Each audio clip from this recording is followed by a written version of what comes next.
আসসালামু আলাইকুম everyone, welcome back to my channel. আপনারা দেখছেন মডার রান্না। তো মডার রান্নাতে আমি আবার একটা নতুন রেসিপি নিয়ে আপনাদের কাছে হাজির হয়ে গেছি। তো আজকে আমি আপনাদের সঙ্গে শেয়ার করব মাত্র 2টা ডিম দিয়ে কিভাবে আপনারা খুব সহজেই পুডিং বানিয়ে নিতে পারেন। তাহলে দেরি না করে রেসিপিটি প্রথম থেকে শেষ পর্যন্ত অবশ্যই দেখতে থাকুন। তাহলে চলুন আমি কিভাবে পুডিং বানাই আপনারা দেখে নিন। তো তার জন্য একটা আমি প্যান নিয়ে নিয়েছি। প্যান যখন গরম হয়ে আসবে তখন এর মধ্যে আমি দিয়ে দিব 80 গ্রাম চিনি দিয়ে গ্যাসের ফ্লেমটা মিডিয়ামে রেখে ভালোভাবে চিনিটাকে গলিয়ে নিতে হবে। আর যখন চিনিটা হালকা হালকা করে গলতে থাকবে তখনই একটা স্প্যাচুলা দিয়ে অনবরত নাড়াচাড়া করতে থাকতে হবে।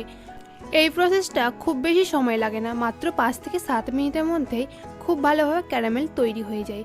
দেখুন কত সুন্দরভাবে এখানে আমার ক্যারামেলটা তৈরি হয়ে গেছে। তো সঙ্গে সঙ্গে ক্যারামেলটা একটা বাটির মধ্যে আমি সেট করে নিব।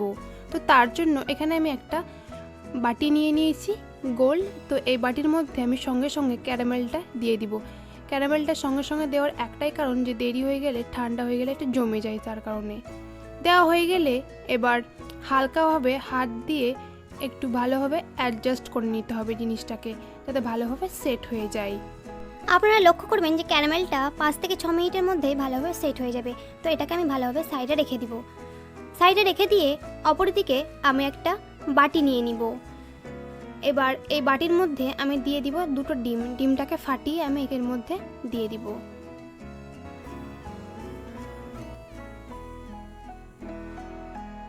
ডিম দেওয়া হয়ে গেলে এর মধ্যে দিয়ে দিলাম আমি 50 গ্রাম মতন চিনি, 1 চা চামচ মতন ভ্যানিলা এসেন্স দেওয়ার একটাই কারণ যে ডিমের একটা কাঁচা গন্ধ থাকে, সেই গন্ধটা যাতে না থাকে তাই। এবার ভালোভাবে ফাটিয়ে নিতে হবে। এখানে যদি আপনারা পুডিংটা একটু বেশি খেতে পছন্দ করেন তো ডিমের পরিমাণটা একটু বাড়িয়ে দিবেন। এখানে আমি 2টো ডিম ব্যবহার করেছি, আপনারা চাইলে 4টে ডিমও ব্যবহার করতে পারেন। যখন এরকমভাবে ফেনা ফেনা হয়ে আসবে তখনই এর মধ্যে দিয়ে দিব আমি লিকুইড দুধটাকে ভালোভাবে আগে থেকে জাল দিয়ে নিয়েছিলাম। এখানে আমি 150 গ্রাম দুধ নিয়েছি আর 200 গ্রাম দুধকে আমি 150 গ্রাম মতন করে নিয়েছি। এবার ভালোভাবে দুধটা ডিমের মিশ্রণের সঙ্গে মিশিয়ে নিতে হবে। আর যখন মেশানো হয়ে যাবে তখন যে ক্যারামেল সেট করা বাটিটা রেখেছি সেই বাটিটার মধ্যে অল্প অল্প করে আমি পুরোটাই দিয়ে দিব।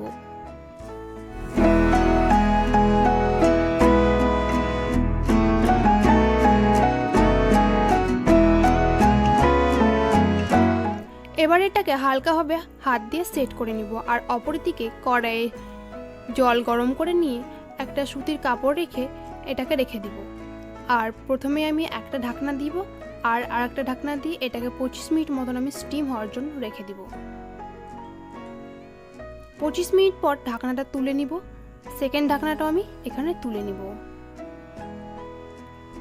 নিলাম। দেখুন কত সুন্দরভাবে এখানে আমার পুডিংটা সেট হয়ে গেছে। আর এটা পারফেক্টভাবে হয়েছে সেটা আমি দেখিয়ে দিচ্ছি। একটা স্টিক নিয়ে নিয়েছি, দেখুন স্টিকের গায়ে একটা কিছু লেগে নেই। তো পারফেক্ট আমার এটা হয়ে গেছে। আর এটাকে আমি ঠান্ডা হতে 1 ঘন্টার মধ্যে ফ্রিজে রেখে দেবো। 1 ঘন্টা পর ফ্রিজ থেকে বার করে নিয়েছি। এবার একটা থালার মধ্যে এটাকে আমি সার্ভ করে নিব। এবার আমি বাটিটা তুলে নিব। আর দেখেই বুঝতে পারছেন যে পুডিংটা কতটা লবণীয় হয়েছে খেতে, তাই না? এবার পুডিংটাকে আমি একটা ছুরির মাধ্যম দিয়ে কেটে দেখাচ্ছি। তো পুডিংয়ের রেসিপিটা যদি ভালো লেগে থাকে তো বাড়িতে অবশ্যই একবার ট্রাই করবেন আর আমাকে কমেন্ট করে জানাবেন যে কেমন হয়েছে। আজকে এই পর্যন্তই, আবার কালকে দেখা হবে। ভালো থাকবেন, সুস্থ থাকবেন। আজকের মতন বিদায় নিলাম।